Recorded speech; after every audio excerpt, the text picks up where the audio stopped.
Hey there, welcome to the channel. So, man, Walmart took down the entire consumer staples sector.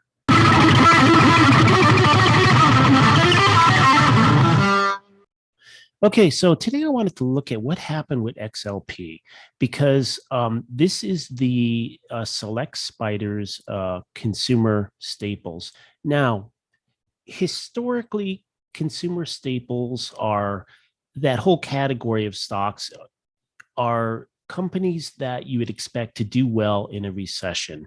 These are companies that sell products that people continue to buy even if economic times get tight. If we go ahead and take a minute and look and see what is in the XLP, we can see that we have Procter and Gamble, Coke, Pepsi, Costco, Philip Morris, and Mondelez, Walmart, and Atria. So looking at this, Procter and Gamble, that's like your soap, your detergents, all these like consumer products that you would tend to, you still do dishes, you still wash your clothes, that kind of a thing. Coke and Pepsi they're kind of the snack foods, and of course the big, soda companies, which is kind of interesting that two of them are in this one sector, making over 20% of it. Think about that. So 15% is all on Procter and Gamble. Another 20% is basically two soda companies. And then you have your Costco, Philip Morris, and Mondelez. So one of the things is, let's see. So if I was looking at this, yeah, Procter and Gamble, I get it. Consumer staples, things you need to buy. People are going to continue to buy soda, whatever, and snacks and things like that, even in a recession. But you would expect it could kind of cut back a little bit. Costco, I mean, there's right. You could make the argument for consumer staples, right? People go there, buy a lot of food and other things, and they try to get a deal on it, whatever. Philip Morris, smoking, I mean, and then chocolate. What can you say? People still theoretically, in a theoretical sense, would still buy chocolate. And if you're smoking, good times or bad. And then we have Walmart, and then Altria Group. Good question. Altria versus Philip Morris. I forget the breakup. They were one company at one time. I don't know which one is smokes and which one is other stuff. I don't know. It doesn't really matter for this case. But a couple of things to note about this. First of all, this ETF, this is dominated by Procter and Gamble. Whatever happens with Procter and Gamble, it's likely to have a big effect. Whatever happens with the soda companies, that's 20% just in that. So all these guys can have a significant thing. So what the heck happened to XLP this week? Look, it just got killed. Now that's surprising.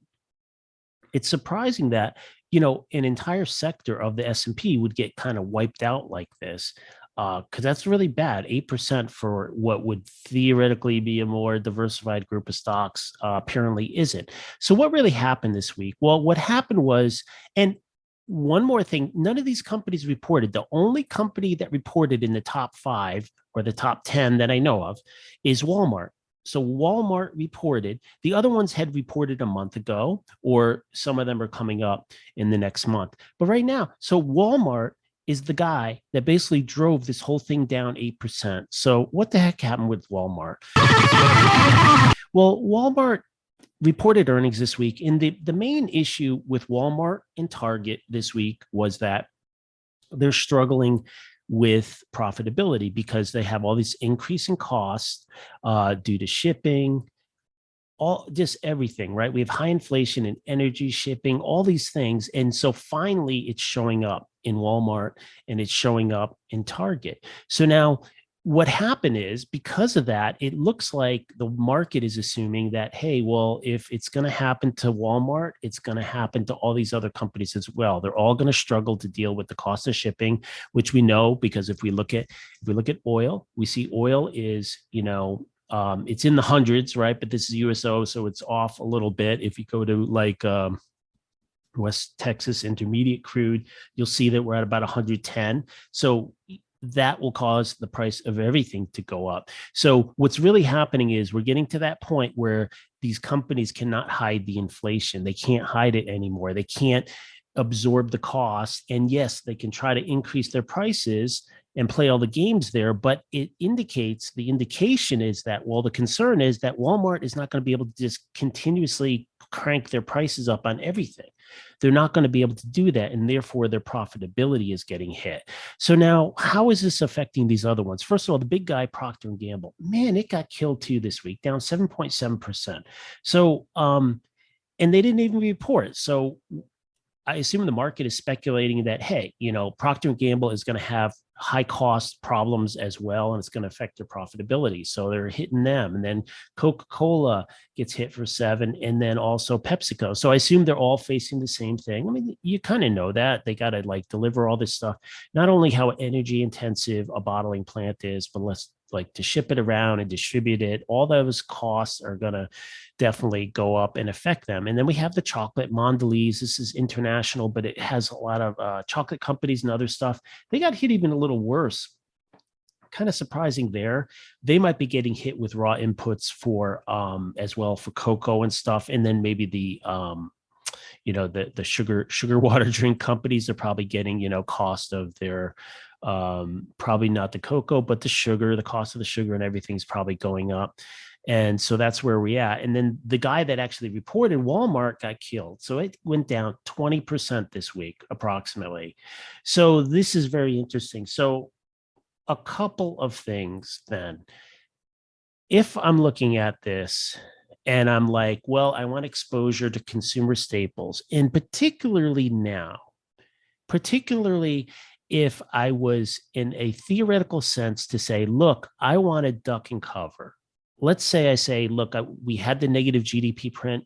Most likely we have another net one this quarter, and hence we're in recession. We're probably in recession right now, unless there's that one thought that I have that we might not get that negative GDP, because if the imports drop off, it's just about timing.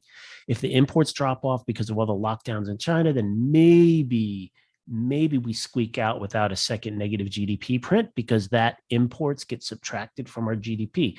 But irrelevant of that, if I was looking at this and saying, well, I want to duck and cover and I need to put my money somewhere, where can I put my money that should at least, I don't want to lose a lot, right? So I don't want to be like I'm in the queues over here taking a beating where you're down almost 20% right now. So if you said, well, let me go to consumer staples. Well, so what I would say is they're obviously doing better, right? They're doing better overall in terms of they're closer to their all-time highs. They've sold off less from the peak, et cetera. However, they're getting hit too. And this is sort of the thing that happens in bear markets. Like there's nowhere to hide. And I would just say that I'm surprised, because my original thought was, when I was going to do this video, I was like, oh, this is an example of a non-diversified ETF. It's one of these situations where they try to sell you an ETF and you think it's diversified, but it's really not diversified very well. It's dominated by just a few stocks. And you can see that here. You can see that P&G is still 15% in one stock. That's not very diversified. And then also with Coke and Pepsi, those two, I mean, look, they're the same company. So 20% all depends on various forms of sugar water. So if they have trouble, this index is going to get beat up, which is exactly what happened. So that's something to watch out for when you're looking at these ETFs and you're looking at these. You have to kind of be aware that this stuff can happen. Now, one other thing I can do is I can look at the SPY overall components. Let's see what it's telling me.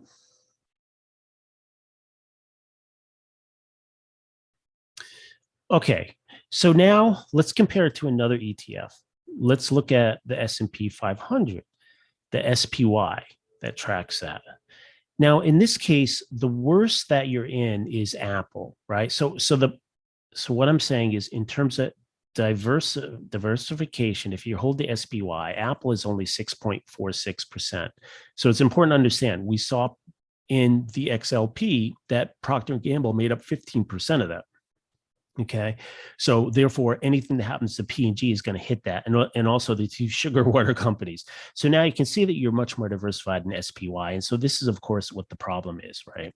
The issue is now, yeah. So the worst case is 6.45%, then followed by Microsoft and then Amazon, but at only 2%. So you're going to be much more diversified in the SPY.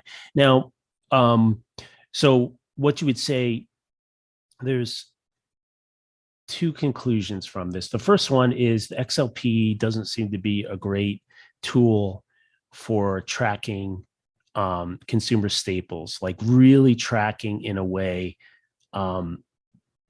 the things that consumers need. And sort of the issue here is that, yes, they need them, but the problem is the inflation is hurting the profitability of these companies. So they'll always have sales. Their sales won't go through the floor, but the problem that they have is that they can't just keep raising prices. They're going to lose profitability. They have to, whatever their input costs are, they have to find a way to kind of mitigate it, and they have to find a way to raise the prices, but not too much. The second thing is, so therefore, XLP is not giving you a respite from the recession that we're in or that's coming. So that's it doesn't look, and especially based on this week. Now, of course, 1 week you wouldn't say that means anything. However, it's kind of shocking that you lose 8% in 1 week. So now I'm going to go back and look at like 20 years worth of data. And what I have here in the blue is the GDP. Now, since this is the GDP, it's the number, right? So basically, when you see the GDP going up, it's positive GDP. And then at a point where it turns down, then that's basically a recession, right? So that's negative GDP. So you're basically in a recession, or you're having a period of negative GDP. So you can see here, going back to the 08, you can see here that GDP, we basically go into recession in somewhere in the late 08, 09. And you can see that this is the XLP. So the XLP, the point here is that, yeah, you take the hit on XLP. So if we look here back in 08, 09, we see that we had this recession, and the market, the XLP went down 36%. Now, if you remember from the SPY, it went down 50%. So you got a little bit of protection, but not much, right? You still went down 36% in that 08, 09 bear market. So XLP didn't really save you. Now, over here in the Cerveza sickness crash, once again, 26%. So it basically, at the end of the day, it's not protecting you. So the consumer staples does not appear. I'm just looking at charts, right? Not financial advice. I'm just looking at charts, telling you what I see. It's like, if I'm looking for consumer staples as a way to kind of protect from the recession that we're in or that's coming, no, it doesn't look like it's doing that. So I think that's one of the key things that we learned this week, by seeing the fact that bad earnings from Walmart took down this entire space. All right, well, that's it for this one.